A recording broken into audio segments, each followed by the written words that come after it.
dans un état très brouillardeux à Sao Paulo, dans un bureau d'architecture. Est-ce que tu pourrais te présenter? Qui es-tu? D'où tu viens? Et quelles ont été tes études? Bon, je m'appelle Tito Livio Frassino, c'est un nom italien, romain italien, d'origine italienne, comme une bonne partie de la population de l'État de São Paulo. Je suis né ici à São Paulo, à la ville de São Paulo. J'ai fait des études, à l'université, ce qui intéresse, à la Faculdade de Arquitetura da Universidade Mackenzie. Il y a une grande partie d'architectes à São Paulo qui ont fait ces études là-bas parce que c'était la première école d'architecture qui était fondée ici à São Paulo. Elle est même plus ancienne que l'université de São Paulo. J'ai fait des études aussi à l'université de São Paulo comme post-graduation. J'ai fait la faculté d'urbanisme de l'université de Paris, l'ancien atelier Tony Garnier. Comme formation, c'est ça, ce que j'ai fait comme étude. Alors bon, tu as quand même vécu un certain temps en France, à Paris, où, disons, après tes études, quelles ont été pour toi tes recherches et quel était, disons, quel bureau, où est-ce que tu as travaillé à Paris, dans quel bureau d'architecture? Bon, je peux dire que dans ma profession, dans l'architecture, je fais un peu de tout. Moi, j'ai été... maintenant, j'ai un atelier avec un associé. J'ai déjà travaillé pour l'État au Brésil. Moi, j'étais même président d'une entreprise publique d'urbanisation, l'entreprise municipale d'urbanisation de São Paulo. J'ai travaillé dans la mairie de São Paulo.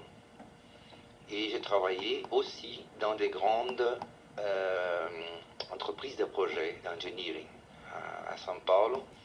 Moi, avec 4 collègues, on a fait, par exemple, tous les projets de la ligne nord-sud du métro en 1967. On était très jeunes et on a travaillé beaucoup dans cette époque. On a abouti à faire ça. Aujourd'hui, le travail que j'ai dans mon agence est un peu la conséquence de ça. On travaille pour l'État, on travaille pour les privés, on est un peu partout. On n'a pas une spécialisation en architecture, disons qu'on fait un peu de tout, des écoles, des universités, un peu du logis, le logement, enfin, des clubs. À Paris, moi j'étais invité à faire un stage de travail avec Bernard Zerfus. Ça a été dans la période 1968-1973. Raconte un peu. Hein?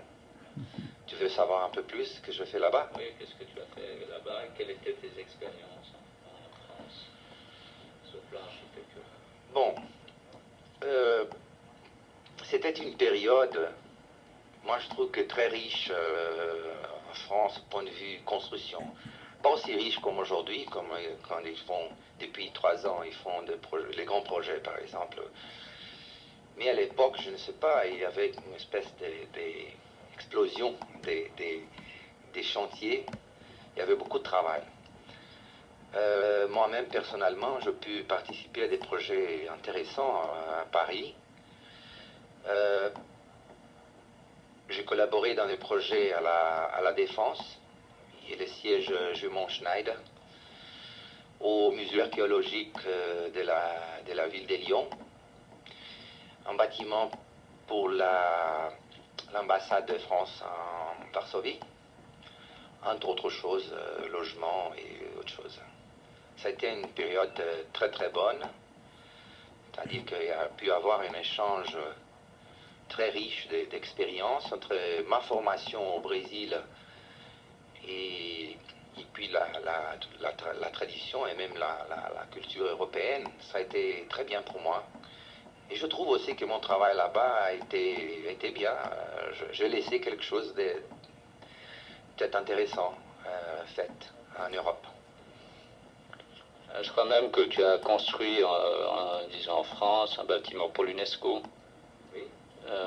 qui était, disons, dans une structure vraiment très différente de ce que tu construis ici au Brésil. Oui, bien sûr. Ça a été très intéressant parce qu'au Brésil, on construit très peu en métal, surtout en architecture même. Elle n'est pas très poussée, la technologie en métal au Brésil. Donc en France, j'ai eu l'opportunité d'utiliser pas mal de structures métalliques. J'ai participé dans 2 projets pour l'UNESCO, les deux en structure métallique. Les 2 projets sont à l'îlot Garibaldi, rue Miolis. C'est une extension de l'UNESCO. Le premier bâtiment a été fait en 1969 et un deuxième bâtiment qui sera à l'UNESCO et aussi à l'ONU qui a été qui a été complété en 1973. Ce sont des bâtiments de structure en acier courtaine, des dalles métalliques aussi, et puis toute la couverture en vitrage cristal. C'était une expérience très bonne que j'ai essayé d'apporter au Brésil, et ça m'a été très utile dans ces années où je travaille ici. Je pense que c'est intéressant que nous allons un peu rentrer, si tu veux, dans le style et dans ce que tu veux ramener, toi, avec ton bureau d'architecture. Je sais que radiophoniquement, c'est toujours assez difficile de dire ce qu'on pense, à la place que, du point de vue télévision, ce serait plus facile. Mais d'essayer qu'on rentre, si tu veux, dans ton monde et que tu nous expliques un peu mieux quelles sont tes recherches aujourd'hui et quelles sont peut-être tes recherches demain. Bon, tout d'abord, il faut savoir qu'on vit à São Paulo, et São Paulo c'est un grand centre industriel du Brésil, qui est responsable pour 45% de toute la production. Et dans un pays, on a beaucoup de différences régionales. Être architecte à São Paulo, c'est un peu spécial. C'est-à-dire qu'on doit se débrouiller pour produire une architecture qui soit correcte pour les endroits, enfin les différents endroits où va se positionner cette architecture. Au point de vue formation, on a eu une influence très grande des maîtres de l'architecture brésilienne, comme Niemeyer et Villanova Artigas, Lúcio Costa et d'autres architectes qui ont pris les mouvements modernistes au Brésil. Mais il y a eu un problème avec ces mouvements et toutes ces influences, c'est que il fallait produire une architecture dans une ligne technologique et artistique prédéterminée, et que pas toujours cette architecture était, comment on peut dire, correcte pour les lieux, pour le climat et pour les conditions culturelles où cette architecture devait être produite. Donc ça fait déjà 8 ou 9 ans qu'à São Paulo, un groupe d'architectes a questionné ces positionnements et commencé à produire une architecture, ces groupes dont je ne fais pas évidemment, une architecture qu'on pourrait dire contextuelle, c'est-à-dire qu'elle attend aux conditions, elle a reproduit les conditions du moment de la production, les stades de la culture, les stades de la technologie. Donc c'est une architecture qui a, disons, elle n'est pas reconnue immédiatement comme un style déterminé. Les gens qui suivent l'architecture, elles peuvent reconnaître l'architecture d'un architecte ou autre à partir des publications, à partir d'un travail, des recherches, mais elle n'est pas reconnue comme une architecture d'un style déterminé. ça a eu des bons résultats. Hein. Des bons résultats pour les bâtiments qui ont été produits, pour le fonctionnement de ces bâtiments qui sont plus adaptés aux conditions possibles d'exécution de ces bâtiments, même le climat et les conditions culturelles du Brésil. Et ça a été très bien aussi pour les nouvelles générations qui ont venu, qui ont été beaucoup libérées d'une charge prédéterminée, d'une ligne de projetation prédéterminée, et qui aujourd'hui sont très contents parce qu'ils sont libérés pour produire une architecture plus individuelle et je crois une architecture plus adaptée aux conditions de chaque région du Brésil. Moi, je trouve que ça a été un mouvement très intéressant. On a des publications ici au Brésil sur ces mouvements. Il y a eu beaucoup de palestres, des débats, beaucoup de débats. Je m'excuse, mon français, c'est pas bien. Et on a pu avoir des résultats au niveau des universités, des facultés d'architecture. Hein? Je dirais même que dans les dernières 5 années, la production dans les facultés d'architecture a été beaucoup plus intéressante que dans les années précédentes. Moi, je suis prof depuis 15 ans et j'ai pu constater cette mutation qu'on a pu passer pour les élèves dans les dernières 5 années. Donc, quelqu'un qui est venu au Brésil il y a 10 ans, aujourd'hui, il peut voir certaines différences dans la production de l'architecture. Moi, je trouve qu'elle est beaucoup plus libérée au point de vue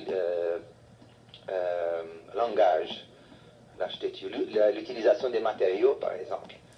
Si avant, les matériaux officiels étaient les bétons apparents, et bon, les grands vitrages, et on conditionnait toute la technologie à ces matériaux pour produire une architecture qui était jusqu'à ce moment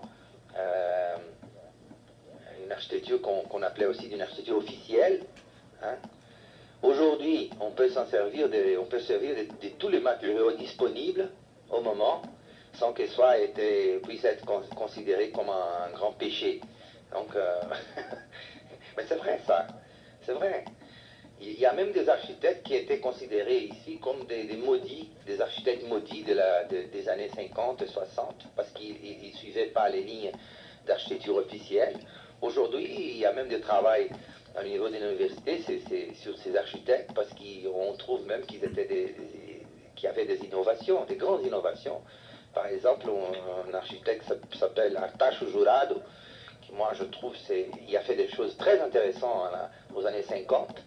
Mais pour les élèves à l'époque, c'était tabou, on ne pouvait même pas regarder ce qu'ils faisaient parce que c'était un grand péché, et aujourd'hui il est reconnu comme. Ça, c'est une libération des consciences. Hein.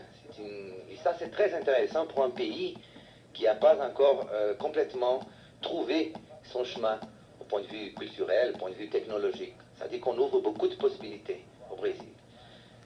Évidemment, sans pouvoir voir les images de ce qu'on fait pour avoir une comparaison, c'est difficile.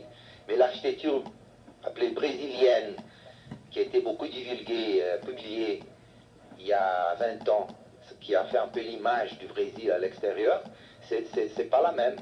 Hein. On a déjà une autre architecture, moi je trouve plus intéressante. Alors bon, le climat quand même au Brésil, du sud au nord-est, joue un très grand rôle. Quels sont les problèmes primordiaux que ça pose aux architectes quand ils construisent au nord-est par exemple, ou dans la région de Bahia? Quels sont vos problèmes? Je me rapporte encore pour cette question à ce que je viens de dire. C'est-à-dire que ces mouvements ont été très, très bien, parce qu'aussi, à possibilité que la production d'architecture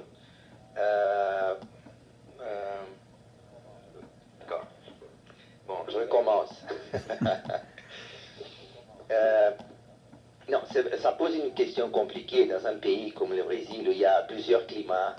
Nous avons le climat équatorial, tropical, sous-tropical. le problème, c'est qu'un architecte d'une région créer une architecture pour une autre région. C'est-à-dire qu'on avait le besoin formel et culturel de travailler sur une architecture avec un langage prédéterminé. Les bâtiments n'étaient pas convenables pour d'autres régions. Même moi, j'ai fait des choses comme ça dans le passé. Il y a une période, on a fait des projets pour les universités du Nord-Est. On a même exporté une architecture pauliste qu'on appelle, on dit même, c'est péjoratif, c'est une paulistade. On a exporté pour l'État du Nord-Est. Dans les dernières années, avec une libération des styles, disons, ça a été possible pour les architectes d'absorber les conditions spécifiques locales, les péculiarités régionales, si on pourrait dire, au point de vue matériaux, au point de vue toiture, au point de vue aération, ventilation, à la liberté d'utilisation des matériaux, des revêtements. Par exemple, on utilise beaucoup les carrelages, c'était dans les traditions portugaises. Quand les Portugais arrivaient ici, bon, ils ont découvert quels étaient les meilleurs matériaux pour édifier les maisons. Tout ça a été perdu à cause d'un style international qui imposait les bétons armés et les vitrages. Les Portugais s'en servaient des brise-soleil naturels qui s'appellent les cobogos, et ça c'était perdu aussi. Maintenant on retrouve tout ça. On retrouve ces matériaux, on retrouve les carrelages, on retrouve les matériaux de revêtement. Les blancs, les peintures blancs qui reflètent le soleil, les tuiles et tout ça. C'est pas un péché. Et ça a été très bien pour nous, pour des architectes qui ont une participation dans tous les pays, et aussi pour les architectes de ces régions qui d'une certaine manière copiaient, c'est correct qu'on dit ça, copiaient ce qui était fait à São Paulo ou à Rio, au sud. Il n'y a plus besoin. Chacun découvre sa voie et ça est devenu beaucoup plus intéressant. Je trouve que, en point de vue à venir, je ne sais pas quel côté va avoir. D'ailleurs, c'est un phénomène mondial. On ne sait pas très bien qu'est-ce qui va arriver au point de vue style, au point de vue technologie, dans l'architecture. C'est très intéressant d'ailleurs de voir la production mondiale d'architecture. Au Brésil, c'est pareil. On ne sait pas de quel côté on va aller, mais je peux assurer une chose, on travaille avec beaucoup plus de passion, beaucoup plus de passion, et on travaille avec beaucoup plus de joie, malgré les difficultés économiques qui passent le Brésil, les difficultés même d'édifier, parce que il y a un abîme très grand entre les conditions techniques de l'Europe, des États-Unis et du Japon par rapport au Brésil. Et on a des difficultés pour obtenir des matériaux de première ligne. Mais même comme ça, moi je trouve qu'on est beaucoup plus dans la passion de l'architecture qu'on a perdu dans les dernières 20 années. Alors quelles sont, disons, vos constructions, justement tu parlais tout à l'heure des tropicales, des subtropicaux, quelles sont les différences, disons, surtout problématiques pour des pays qui ont quand même des températures qui sont vraiment très différentes de la température du sud? Est-ce que vous avez peut-être des problèmes de ventilation interne, ou est-ce que vous avez... il y a quand même la luminosité de reflet de lumière qui est quand même très différente. Quels sont ces problèmes que justement vous, architectes, vous avez lorsque vous devez transplanter, disons, votre bureau pour réaliser d'autres projets? Il y a un problème qui est un peu partout dans le Brésil, exception faite au nord-est, à l'intérieur du nord-est, ou bien au plateau central du Brésil qui est sec. C'est surtout le problème de l'humidité. C'est un pays avec une très grande humidité partout. Et ça pose un problème pour l'architecture et pour les matériaux d'architecture. C'est-à-dire que l'attaque de l'humidité au matériau est très très grande. Par exemple, si tu prends un béton apparent, depuis 2 ou 3 ans, il devient complètement... Il y a de la moisissure partout, et il y a même l'attaque au ferraille intérieur. Ça, c'est un grand problème, l'humidité. Il y a aussi l'excès des lumières, c'est-à-dire qu'il faut contrôler la lumière, surtout pour les ambiants de travail, c'est-à-dire les bureaux, les écoles, les universités, tout ça. Si d'un côté en Europe on cherche la lumière avec les toitures en verre et beaucoup de vitrages, ici il doit être le contraire, hein, parce que la lumière directe est très forte, elle est pas très, elle est pas,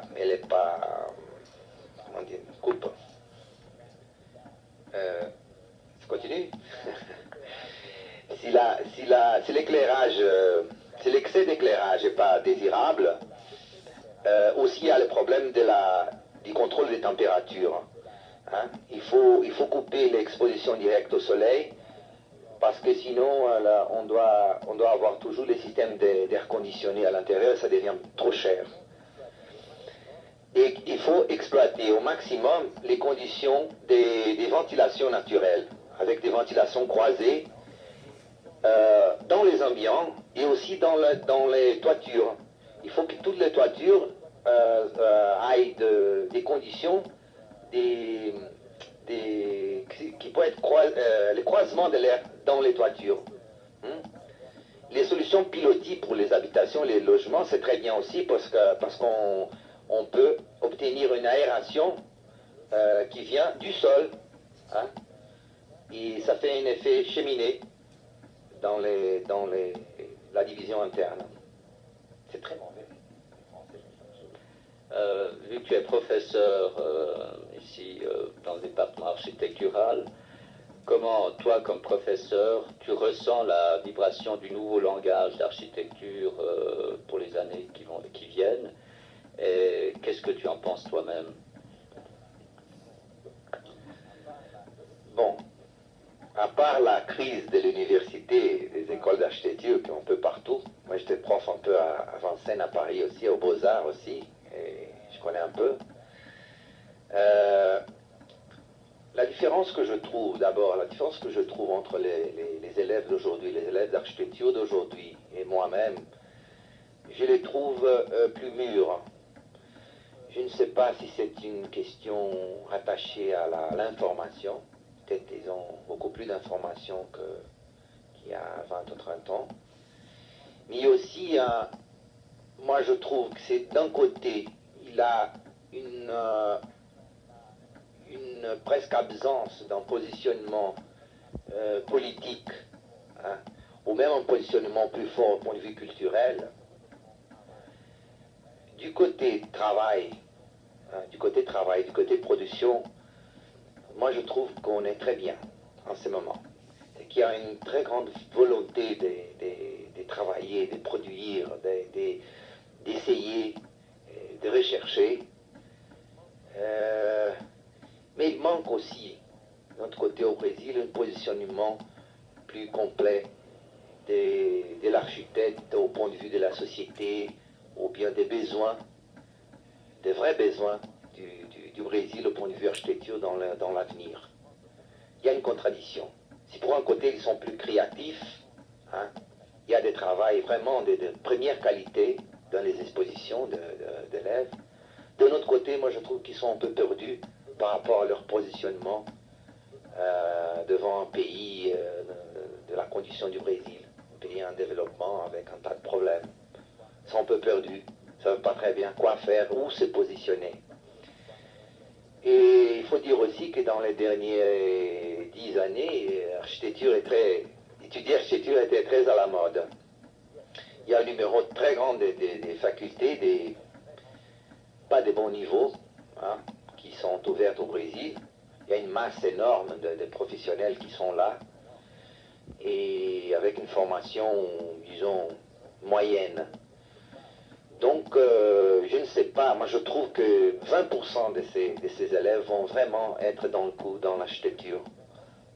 Le reste, 80, 70%, 80% vont suivre d'autres professions ou bien d'autres spécialités. qui aussi c'est bien, parce qu'on voit aujourd'hui, par exemple, des élèves qui sont intéressés au paysagisme, ou bien l'industrie. Hein. Il y a même des gens qui dessinent pour les tissus, enfin les dessins pour les tissages, ils sont un peu partout, hein, des architectes. On peut considérer que l'architecture c'est une bonne formation de base pour toutes les activités qui sont rattachées à la forme, à l'art, à la société. C'est une bonne formation. Je dis toujours aux élèves, quand ils ne sont pas très emballés à la profession, qu'ils doivent profiter de la formation d'architecture, qui est bonne pour pas mal de choses, pas mal d'activités. Mais des vrais architectes qui vont travailler dans la production de l'architecture directement, soit dans les organismes d'État, soit dans les bureaux, il y a maximum 20%. Au point de vue de talent, ça va aussi dans les 20% dans les écoles. On voit vraiment que les gens qui ont pas seulement le talent, mais aussi envie de continuer. La profession architecture n'est pas facile dans n'importe quel pays. Tous les pays, c'est pareil. L'architecture, c'est pas quelque chose qui quelqu'un fait sans sacrifice et sans souffrance. Avoir une production d'architecture avec laquelle on peut montrer, on peut publier, hein, elle est vraiment très petite. Ouais. Bon, comment tu ressens, disons, pour le Brésil, parce que je crois que le Brésil a beaucoup de problèmes d'environnement. Je pense surtout, disons, aux favelas.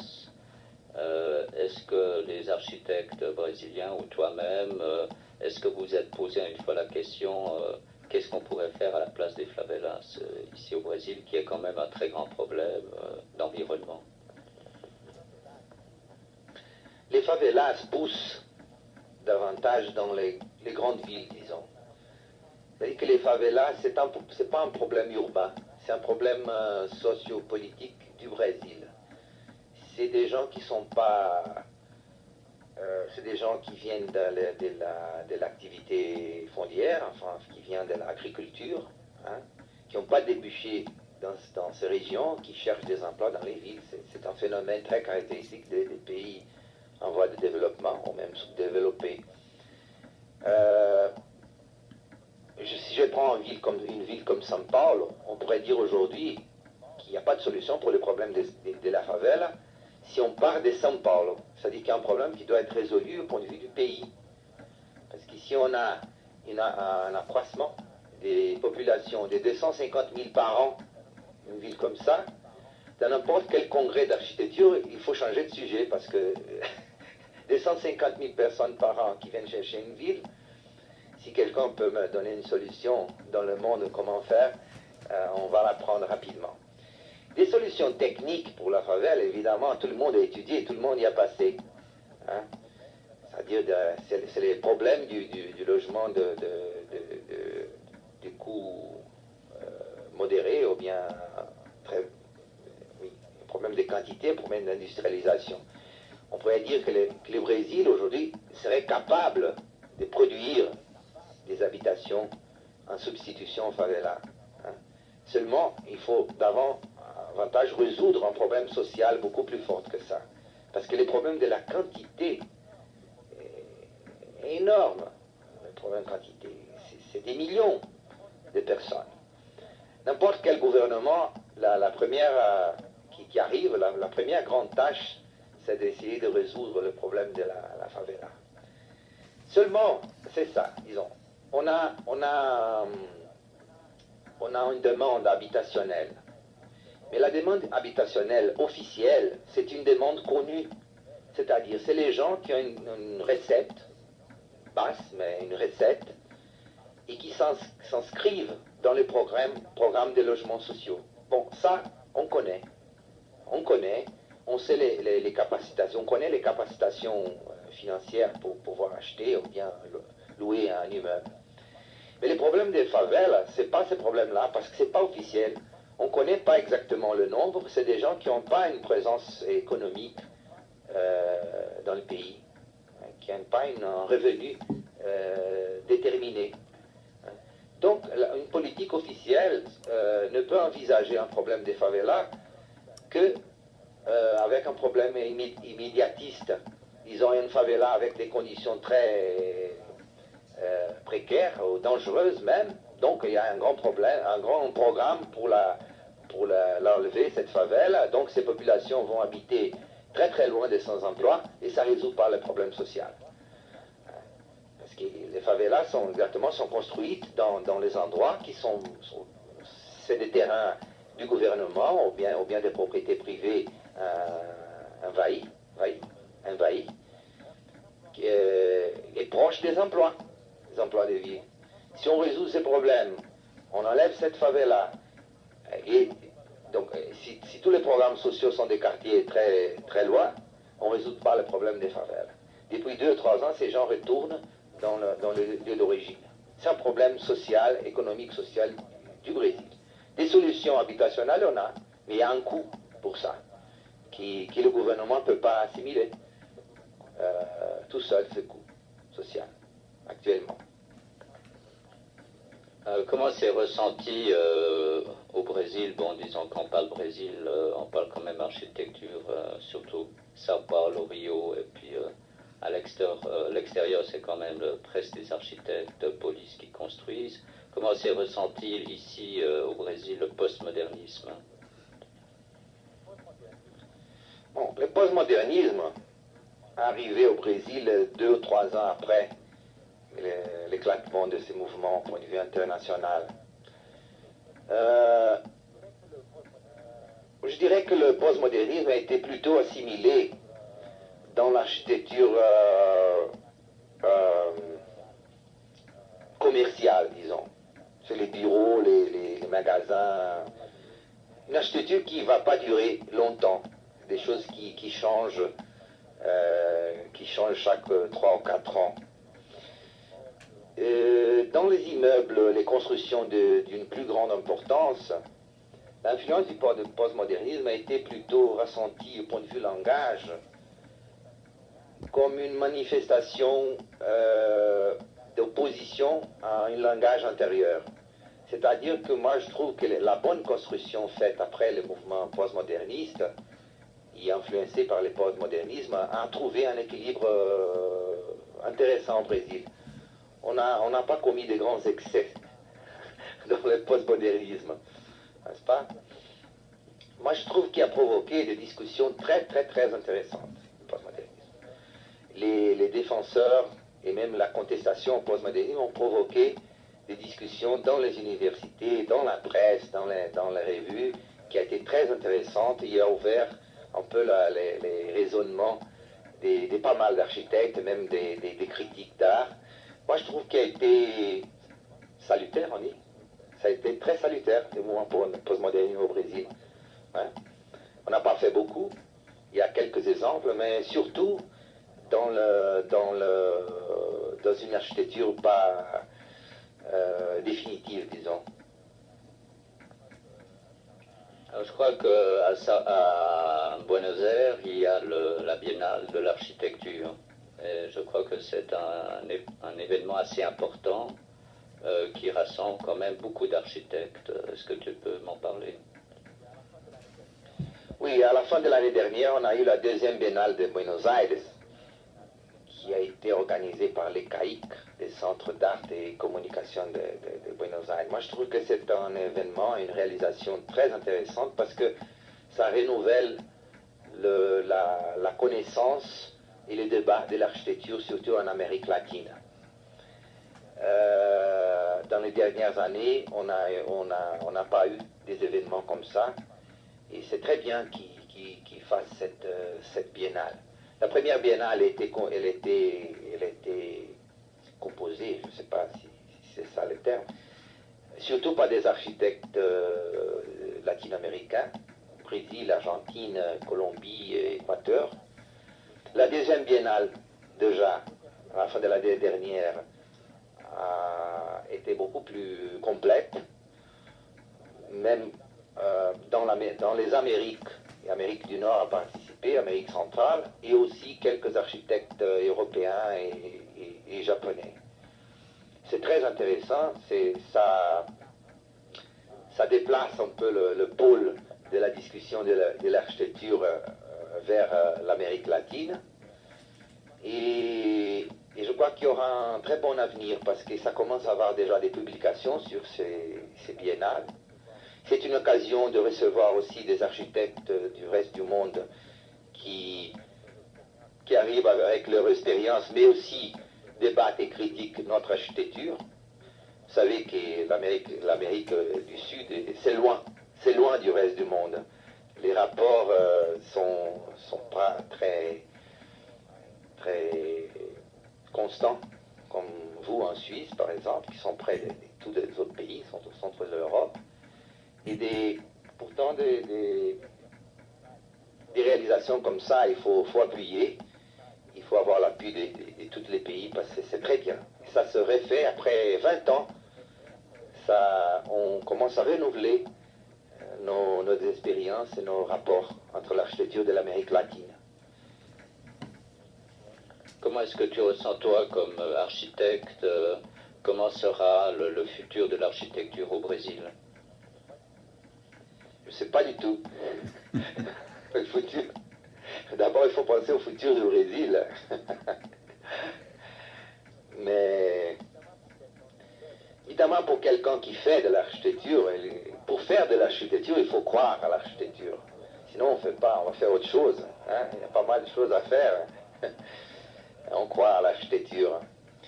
Moi, je crois à l'architecture au Brésil, à l'avenir, parce que, surtout à partir de mon expérience de professeur, en connaissant les nouvelles générations, la façon où ils travaillent, où ils veulent travailler dans l'architecture, me fait croire qu'on aura un bon avenir. Mais, par contre, je trouve qu'on a un grand problème technologique. C'est-à-dire, la plus grande part des choses qu'on veut faire, on ne peut pas faire, parce qu'il n'y a pas une industrie qui vient avec, qui soutient. C'est-à-dire que quand on voit un peu l'expérience de l'extérieur, on voit la difficulté qu'on a ici pour bâtir. Toi-même me demandais tout à l'heure à propos des constructions, qu'on utilise beaucoup le béton. Bon, mais le béton, vous savez, le béton, on a les matériaux, on a la manœuvre, hein, on a les prix. Donc, c'est 80% de la construction sont en béton. Même pour les revêtements, les installations, on parle partout des édifications intelligentes, mais ça c'est très rattaché à un développement technologique très grand. On est plutôt artisanal au Brésil. Je ne sais pas. Si je ne connais pas, si on ne peut pas savoir que sera le développement technologique du Brésil, on reste au langage, on reste à qualité des espaces, hein, on reste aux matériaux régionels. Et dans ces domaines, moi je trouve qu'on fait des miracles ici au Brésil. Hein? Moi je crois qu'on peut faire de bonnes choses, hein, mais dans nos conditions. Est-ce que tu penses que dans le futur, Sao Paulo sera la capitale de l'architecture d'avant-garde ou est-ce qu'elle sera éventuellement dans une autre ville? Parce que bon, Brasilia, c'était une expérience, mais ce fut une expérience. Mais est-ce que Sao Paulo sera-t-elle la capitale de demain de l'architecture futuriste? Non, je ne crois pas. Moi, je trouve que des expériences en architecture, des bonnes expériences, se fait dans tout le Brésil.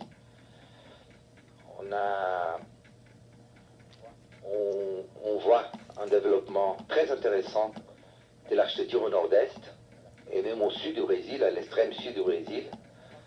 Je crois que non. Je crois que São Paulo sera toujours un pôle au Brésil au point de vue de la demande de l'architecture et au point de vue culturel, parce que São Paulo est la ville plus internationale du Brésil. Mais on commence à trouver des expériences d'architecture dans notre lieu du Brésil très très très intéressantes et très rattachées à une réalité culturelle du Brésil. Hein? Même si vous voyagez aujourd'hui au Ceará, à Fortaleza, vous trouverez des très bons exemples d'architecture contemporaine. Hein? Minas Gerais, Belo Horizonte, c'est un pôle, je dirais aujourd'hui, peut-être le pôle plus avancé. Je trouve même que Minas Gerais aujourd'hui, c'est peut-être le pôle où se développe la recherche d'architecture dans les conditions plus avancées au Brésil. C'est un groupement d'architectes qui ont fait un travail très intéressant les dernières années. Hein. Un peu partout, en Amazonie, au nord-est, au sud, moi je trouve que c'est un peu partout. São Paulo, peut-être en quantité. Hein. Quand on a quantité, on a surtout la qualité aussi, parce que c'est un problème de statistiques. mais non, je trouve qu'on a eu un grand saut dans le Brésil les dernières années. Ça s'est éparpillé un peu partout. On a des écoles, des lignes, des styles d'architecture dans tout le Brésil. Et j'espère même que São Paulo ne soit pas le centre. Hein? Parce que c'est une tâche lourde d'être le centre. Pour toi, quelle était disons, la vibration, le ressentiment, qu'est-ce que tu ressentais lorsque Oscar Niemeyer avait construit Brasilia? Pour toi, est-ce que c'est un projet qui était intéressant pour créer un bouleversement dans l'architecture au Brésil, ou est-ce que tu as une autre idée? Bien sûr, à l'époque, oui. Moi, j'étais étudiant à l'époque. Et Brasilia donnait beaucoup de leçons à l'époque et aujourd'hui. Il y a deux choses à Brasilia. Il y a le plan qui était fait par Lúcio Costa et les bâtiments publics par Oscar Niemeyer. J'ai fait une distinction là-dessus. Moi, je trouve que l'expérience de bâtiment public a été plus intéressante que l'expérience du plan. Moi, je trouve que le plan est assez dur. Il pose une hiérarchie trop forte pour les habitants de la ville. C'est la conclusion de toute une période de la pensée urbanistique qui vient de la charte d'Athènes et démontre par une grande partie des architectes qui travaillent avec l'urbanisme que cette expérience au point de vue plan ne doit pas être suivie. Nous, on croit aujourd'hui, surtout ici à São Paulo, que les interventions doivent être ponctuelles. Hein. Nous, on croit à l'intervention aux zones de polarisation. Hein. Quand on peut détecter des morceaux de ville qui agissent comme pôles, on essaye de développer ces pôles d'attraction. Et l'architecture suit le même chemin. Hein. L'architecture est faite par de petites interventions qu'on essaye de régler des micro-morceaux, des micro-espaces urbains. Je ne sais pas si je peux m'expliquer comme ça. Mais l'urbanisation en grande échelle, enfin, qui dépend d'une volonté d'origine, Brasilia, dans mon avis, a démontré que ce n'est pas la façon de faire l'urbanisation. Les plus grands exemples de ça, c'est même pas comme on appelle les plans pilotes, c'est les villes satellites qui ont poussé en dehors de Brasilia. C'est des villes de dortoirs hein, qui ont été poussées autour de Brasilia. Autour de la population, disons, active de Brasilia ne peut pas habiter dans le plan. Elle doit habiter en dehors du plan, parce que le plan n'accepte pas cette population.